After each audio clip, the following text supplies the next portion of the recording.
Glenn Beck. All right, so we just had Michele Bachmann on, and I respect Michele, and I think she's a very intelligent woman.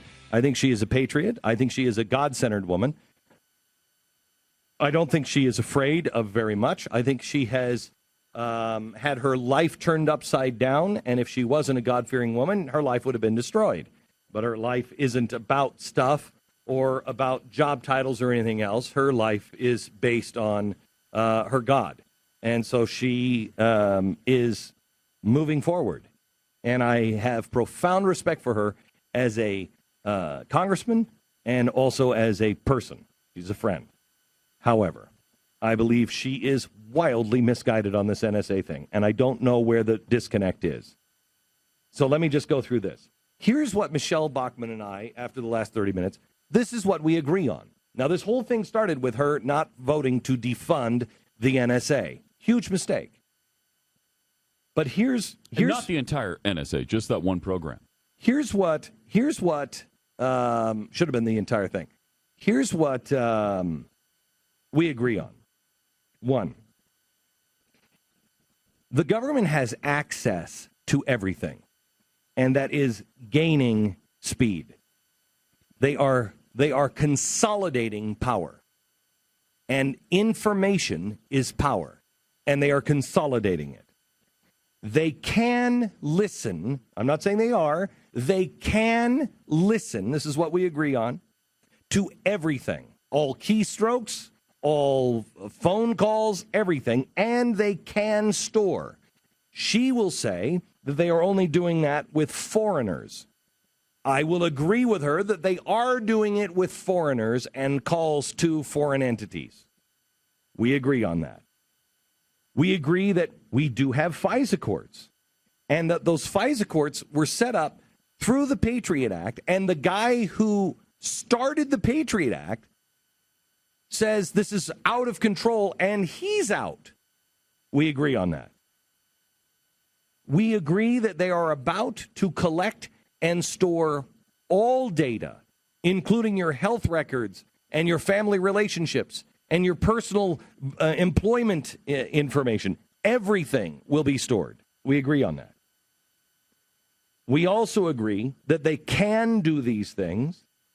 They are doing at least what they claim with foreigners.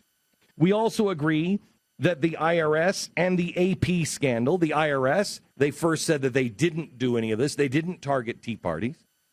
The IRS, which is going to be in charge of your health care information, that they lied to you there, that the DOJ said that they were not listening to, through a FISA court, they weren't listening to the people on Fox, and then later admitted, oh, yes, okay, we are. So we agree that the government is not trustworthy. And I think we agree that there's not enough transparency to catch them and stop them quickly enough should things go wrong. That's what we agree on. Now, Michele, somehow or another, disconnects at that point and says, yeah, we agree on all that. But when I say, then they have too much power and they have too much access, we need to stop them, she says security. I say, yes, well, security, but just because you're currently a good guy doesn't make you always a good guy, especially if you have already presented yourself as pretty much a criminal entity where you'll lie, cheat, and steal just to hold on to power. So instead of addressing Michele Bachmann, let me address anybody who used to bash Bush. Anybody who used to say, oh, Dick Cheney is Darth Vader. They're building a Death Star. Anybody who said, you know, he's a Nazi. And the reason why I say that is because they're spying on their citizens and they're collecting data just like the Nazis used to. Let me talk to anybody who used to say about George W. Bush, silencing the press through intimidation. Let me address anybody who has ever said or even thought of saying, don't trust anybody over 30. Anybody who said, don't trust the government because of these right-wing zealots that are in charge. You're just a lemming if you follow them. Okay. If you said any of those things, from the Death Star to the Nazi to the silencing press to don't trust the government, where are you now? Now, you're going to say, well, where were you under George? Let me explain. I'll tell you right where it was. About 2006, but 2004, 2006, I had a wake-up call. It was right after the 2004 election. I thought something's not right here. I started doing my own homework. I started realizing, wait a minute, George Bush is not the guy who he says he is. I didn't understand what progressivism was at the time. And people were like, he's a New World Order guy. And in fact, he probably is a New World Order guy. Definitely. His father definitely is. And I think George Bush is as well. But more importantly, he's a progressive, a consolidate power. And I didn't understand that because I was dumb enough to think that we all believed in the Constitution. No, Republicans believe in the Constitution. Look, we all believe in the Constitution, but there are times that we have to do what we have to do. No. We believe in the Constitution or we don't believe in the Constitution. One of the two. It's not I believe in it today, but tomorrow it's inconvenient. It's an absolute. And so in 2004 and 2006, I started thinking, wait a minute, we're picking and choosing here. This isn't right. And I started speaking out while George Bush was in office. See, so where I was somebody that had not enough information. And the reason why I've changed is because I have been given additional information that yes, the government was being nefarious back then. They were creating some of the things that you were saying that they were creating, that we were saying, no, they're not. They're not going to do that. They'll never do that. Oh, yeah, yes. They did. They have. And it has only gotten worse. So I can tell you my pivot point was between 2004 and 2006 when I started questioning things. And my absolute rock solid pivot point was on the border. When we started going after border guards for the border, I started saying, wait a minute, that doesn't make any sense at all with what George Bush says he believes. That doesn't make sense. That was my absolute rock solid pivot point. Something's wrong. So I've gotten new information that has made your point stronger. And if you were somebody who said, "There's Death Star, Nazi Darth Vader that's silencing the press," you lemming, can you point to the information that has shown me that this situation, since when you were ringing the bell and I was saying that you were a conspiracy nut, can you show me the information that made you pivot back to where I was? Show me the information that says, no, Glenn. I know I was saying this because we should be able to have a really reasonable conversation, and you should be able to clear this up for me really easy. Because you're apparently ahead of me. Because you were ahead of me during Bush, you must be ahead of me now. Show me the information that has alleviated all of your concerns. Either that or you're not consistent. You're only about politics. See, we have to have somebody that talks about the truth and not politics. What has changed your mind? I can tell you what changed my mind. And it happened before the election. So tell me what changed your mind. And because I know the standard that you will hold me to, I certainly hope that your mind started to be changed during the Bush administration and just didn't suddenly magically change as soon as your guy got in. And that's my biggest problem with Michele.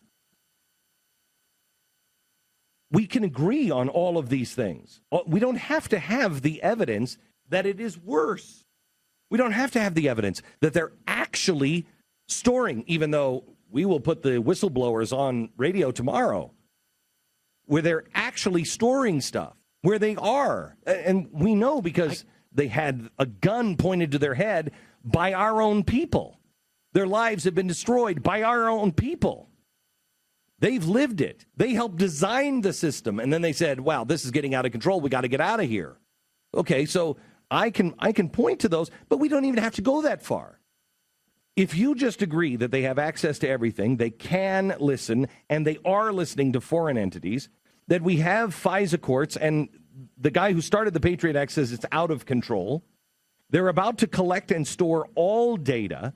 They can do at least what they're claiming, but they have shown themselves to be untrustworthy and liars when it comes to intimidation and using data and FISA courts in their own words, and there's not a lot of transparency. Why exactly would we think this government agency was going to keep us safe? How exactly, besides a George Bush line, I had to destroy the free market system in order to save the free market system. How is it any different to say I had to destroy freedom to be able to preserve freedom? It doesn't make any sense. It makes no sense whatsoever. No matter how big the threat is, you cannot destroy freedom to preserve freedom. You cannot destroy the free market system to save the free market system. Help me out. And is it just me, or did this president not even go as far as Michele Bachmann went on this program? Not even this president said that the NSA, all he said was they weren't listening to your phone calls. He never said they weren't storing them. Did he? Yeah, no. I mean, no. to my knowledge, no. She said they're not listening or storing. They're not. She said they're not even storing the content. Then what are they storing in those giant didn't even databases? say that. Yeah, he didn't even say that. He didn't go there. He just specifically said, and he made a point of saying nobody's listening to your phone calls. He didn't go as far as she did. So she seemed to try to keep it really specific to the Verizon phone call scandal thing, which was the metadata. Really bothers me. Yeah, well, I mean, I think she, again, this is my speculation by listening to that interview, but it seems like she, really believes in that program and thinks it's really important. Yep. And, she thinks that it's necessary, and because it's not content related, it's, it should be okay. And she has some Supreme Court rulings to that effect that would back her up on that. I don't think that that's okay at all. And I think that she kept it specific to that program so that she didn't have to talk about other programs that she, might not be clear to talk about, but B, I think are at this point out in the public domain enough to be discussed. And it's not just this one program. No, she can't discuss. There are things that even if it's out in public domain, she cannot discuss them. That's just the way the law is. I think it's a giant trap myself, but she can't discuss them. But to stay centered on one little program, the problem is with the NSA. The problem is the NSA has far too much power and should be defunded. And if you can get them, we put Al Capone away for tax evasion. What are you talking about? Put him away. Defund the program. And I know, we can't do that because I'm sorry. If everybody else is jumping off a bridge, I'm not going to jump off a bridge. Let's not become everything we despise. The NSA whistleblowers told me, they said, you'll never get anybody in Washington to do it because they'll always say everybody else has the information. You're going to be in the dark because everybody else has this information. Yes, if it means we keep our values, yes. Yes, we don't spy on our own people. I hate to say it. Yes. No spying on our own people.